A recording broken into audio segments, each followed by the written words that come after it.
Action की बात करते एक बार फिर नया विवाद शुरू हो गया है। इस बार सपा की तरफ से बयान सामने आया है और एसटी हसन ने कहा कि यह बदले की कार्रवाई हो रही है, विशेष समुदाय को टारगेट किया जा रहा है, सुप्रीम कोर्ट की अवहेलना हो रही है। यह बात एसटी हसन कह रहे हैं। सपा के पूर्व सांसद बदले की भावना से कार्रवाई हो रही है। बहराइच में बुलडोजर एक्शन होना है और जो अल्टीमेटम है वो आज की तारीख में खत्म हो रहा है और आज किसी भी वक्त बुलडोजर गरज सकता है आरोपियों के घर पर। आप तस्वीरें देख रहे हैं कैसे नोटिस चस्पा किया गया था, उसके बाद अब इस पर सियासत भी हो रही है। क्या कुछ कहा है एसटी हसन ने, आपको सुनवाते हैं। सारे मुस्लिम समुदाय के लोग हैं तो ये चीज़ गलत है।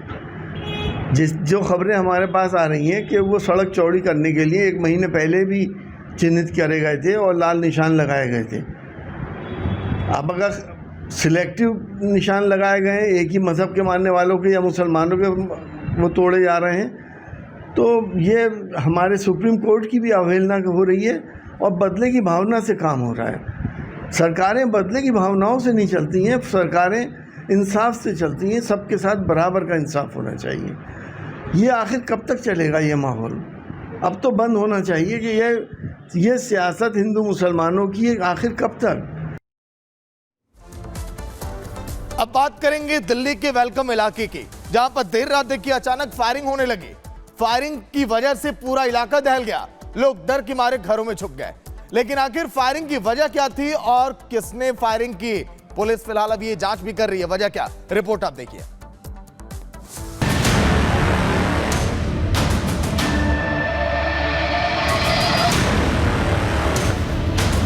इनका जींस का आपस में लेन देन के हिसाब से हुआ है और बाकी ये पता नहीं कितने लोग थे, हम यहाँ मौजूद नहीं थे। दिल्ली के वेलकम इलाके में गोलीबारी, हर तरफ मची अफरा तफरी। यहाँ पे 50 से ज़्यादा राउंड गोली चली है, पता नहीं कौन कहाँ का नहीं है। बेचारी उसके बच्चे के लग गई, वो जाग रही थी, उसे क्या पता गोली चलने के आवाज़ आई। वहाँ पे भी गोली चली, पता नहीं है लोग कहाँ से आ गए, इस एरिया में जीना आराम कर दिया आज टाइम। दो कारोबारियों के बीच जंग, 20 से 25 राउंड फायरिंग। सामने देखिए मकान है, जो यहाँ से गोली चलाई है, वहाँ पे गोली लगी है और देखिए शटर तक के बंदा होल कर दिए हैं। उन शटर में भी होल है, यहाँ भी होल है। अब इनका तो यह है कि आपसे झगड़ा था जो भी था, लेकिन तो ब्याह में लड़की एक को लगी गोली, मौके पर पुलिस मुस्तैद। शनिवार देर शाम नॉर्थ ईस्ट दिल्ली का वेलकम इलाका गोलियों की तड़तड़ाहट से गूंज उठा। जींस के दो कारोबारियों के बीच पहले बहस हुई, जो हिंसक झड़प में तब्दील हुई और फिर देखते ही देखते दोनों तरफ से गोलियां बरसने लगी। बात ये थी कि समद और शानू ये एक वॉशिंग वाले से वॉशिंग कराते थे माल को। तो इनके अंदर जो है ना, जैसे जो वॉशिंग वाला है उसने जो है ना समद का माल रोक रखा था, कुछ बेच दिया था। समद के कोई 6-6.5 लाख रुपए उसकी तरफ थे। तो समद को ये पता चला कि वो जो है ना वेलकम में माल लेकर आ रहा है, तो उसने जो है ना वो माल उसका अपनी फैक्ट्री में उतरवा लिया। तीनों चारों भाई निकले, फिर जो है ना ये 15-20 लड़के लेकर आए और जैसे गोली चलानी शुरू करी।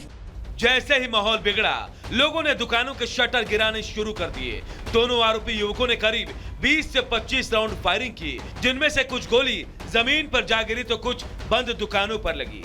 वहीं दूसरी तरफ जब माहौल बिगड़ा तो एक युवती अपने घर के छत पर आई और गोली उसे भी जा लगी। राजधानी दिल्ली के वेलकम इलाके में एक बार फिर से दहशत का माहौल है। दरअसल यहाँ पे गोलियां चली हैं। लोग बता रहे हैं, आसपास के रहने वाले लोग बता रहे हैं कि करीब 30 से ज़्यादा राउंड यहाँ पे फायरिंग हुई है। आपसी विवाद को लेकर के ये गोलीबारी हुई है। लेकिन सबसे पहले देखिए, जब गोली चली तो ये निशान आपको दिखा रहे हैं किस तरह से गोली जो है ये शटर के अंदर जाती है। साथ ही साथ ऊपर जो घर बने हैं वहाँ पे भी 2 गोलियां गई, जिसकी वजह से एक लड़की जिसका नाम इफ्रा बताया जा रहा है वो गंभीर रूप से घायल हो गई है। इफ्रा को कैसे चोट लगी? वो तो अपने घर पे थी। जब यहाँ गोली चली तो शोर शराबा हुआ, तो बच्चे ने ऊपर से झाँका तो उसकी गोली लग गई। तो लोगों ने बताया यहाँ तो बहुत गोली चली है, 50-60 राउंड गोली चली है। घटना की जानकारी मिलने के बाद दिल्ली पुलिस की टीम मौके पर पहुंची। क्राइम टीम ने मौके से खाली कारतूस, जिंदा कारतूस और मेटल के टुकड़े समेत 17 सबूत उठाए हैं। साथ ही कुछ आरोपियों को गिरफ्तार भी किया है, उन्हें थाने लेकर गई है। पुलिस मामले की छानबीन में जुटी है और आरोपियों के खिलाफ सख्त कार्रवाई की बात कह रही है। Bureau report, Republic Bharat.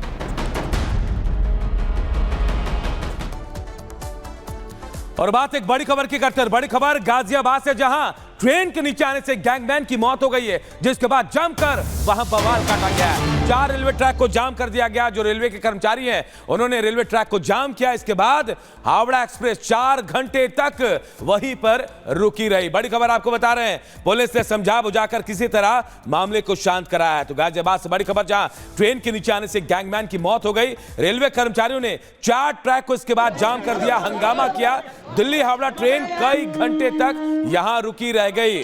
Police ने किसी तरह लोगों को समझा बुझाकर ट्रैक से हटाया। उसके बाद ये ट्रेन यहां से निकली।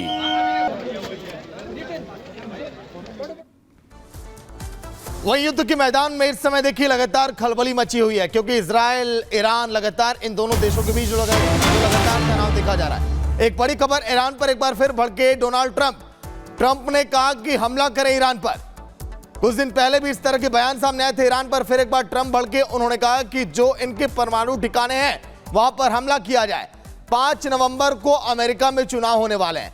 बाइडेन और ट्रंप लगातार इजराइल को लेकर बयान भी दे रहे हैं। उन्होंने यह भी कहा था जब सिनवार की मौत हुई थी, और तारीफ भी की थी और बधाइयां भी दी थी इजराइल को। ईरान के परमाणु ठिकानों पर हमला, और ट्रंप ने कहा है। कुछ दिन पहले भी ट्रंप ने इस तरह का बयान दिया था कि ईरान को इसका सबक सिखाना पड़ेगा, लेकिन ईरान है जिसने धमकी दी है इजराइल को कि सिनवार की मौत का बदला जरूर हम लेंगे।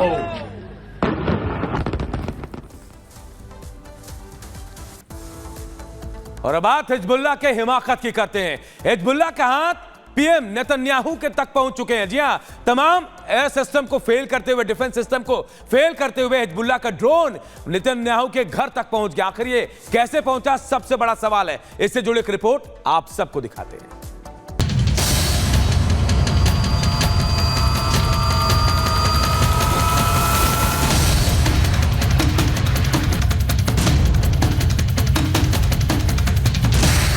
न सायरन बजा, ना एयर डिफेंस सिस्टम आयरन डोम काम आया।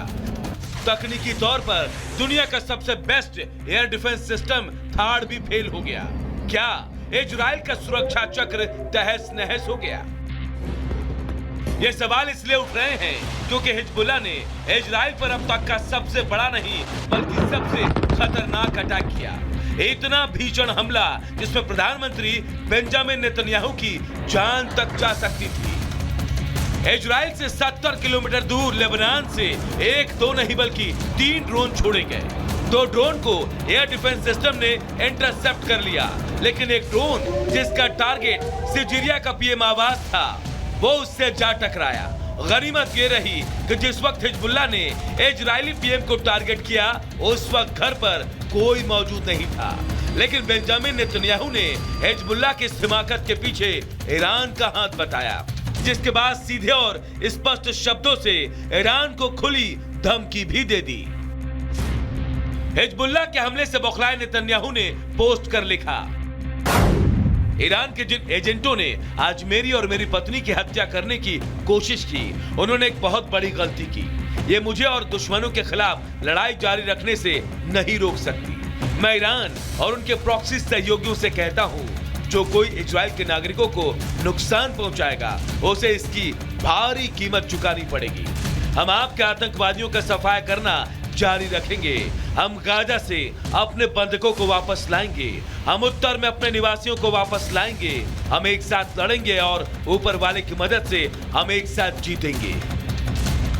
नेतन्याहू ने ईरान पर हमले करने में हिजबुल्लाह का साथ देने का आरोप लगाया, तो ईरान ने भी तुरंत सफाई दी।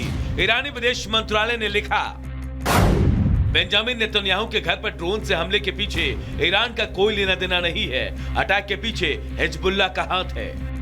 खुद के घर पर हमला होने के बाद भी इजरायली पीएम डरे नहीं, बल्कि उन्होंने अपने दुश्मनों पर अटैक और तेज कर दिए। आईडीएफ ने दक्षिणी लेबनान में ग्राउंड ऑपरेशन के दौरान हिजबुल्लाह के हथियार डिपो को तबाह कर दिया।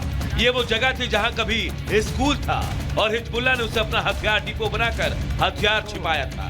रिहायशी इलाके में मिसाइल और गोला बारूद छिपाए थे। नेतन्याहू के मंसूबे साफ हैं कि वो अपने दुश्मनों पर तब तक हमला जारी रखेंगे जब तक वो मिट्टी में नहीं मिल जाएंगे, अब चाहे वो हमास हो या हिजबुल्लाह या फिर ईरान।